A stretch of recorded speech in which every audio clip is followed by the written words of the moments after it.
It's my privilege to announce the next head coach of the Cleveland Browns, Rob Chudzinski. I will work tirelessly as the head coach of this franchise. How special this place means to me. And I promise you that we're going to put a product on the field and a team on the field that you can be proud of and that will win.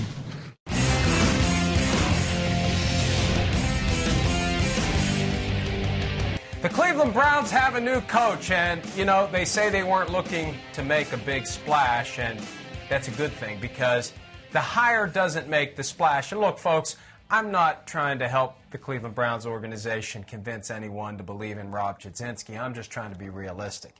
You don't make the splash with the hire. You make the splash with what the hire does. And so many fans, it's like fantasy football, free agency, the draft.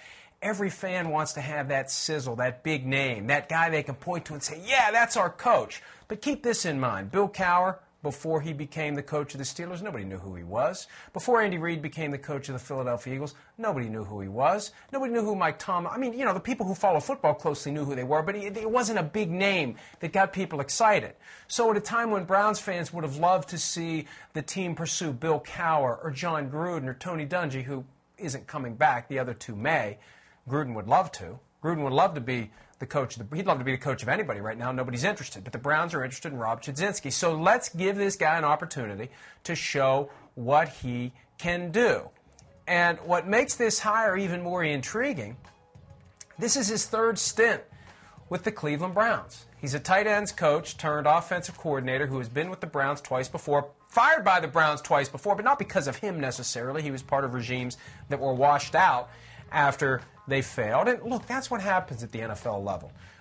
There's only 256 games a year, and there's a winner and a loser of every game. And the bad teams end up making changes. So now Rob Chudzinski will try to do what no Browns coach has been able to do since this team re-entered the league in 1999, which is become a consistent winner. One playoff appearance, one and out back in 2002 against the Steelers. Chudzinski was the offensive coordinator in 2007 when the Browns almost made it to the postseason. They were 10-6. They almost got there. What they did was they unreasonably increased expectations for 2008. 2008 was a disaster, and Chudzinski and everybody else was out the door. Now Chudzinski is back in the door. So I look at this and say, well, yeah, you know, when you pursue Chip Kelly, like the Eagles did, you create the impression that maybe you're trying to get a big name, but that's not what the Browns were trying to do. And now, you know, the Eagles are another team that who knows what they're going to do. But the reality is when they pull the sheet off that Rocky statue in Philly, people are going to say, yeah, there's our, who is this again? And that may be a good thing. We just don't know. Time will tell. But the Browns believe they have their man. And the one thing Joe Banner, the new CEO, told us on PFT Live here back in October. When was it he took that job? November? Sometime in the past few months when he took that job. I think it was October.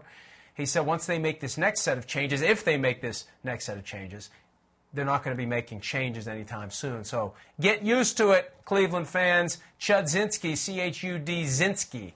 That's your coach for, who knows, 5 years, maybe longer. We'll see how it all plays out.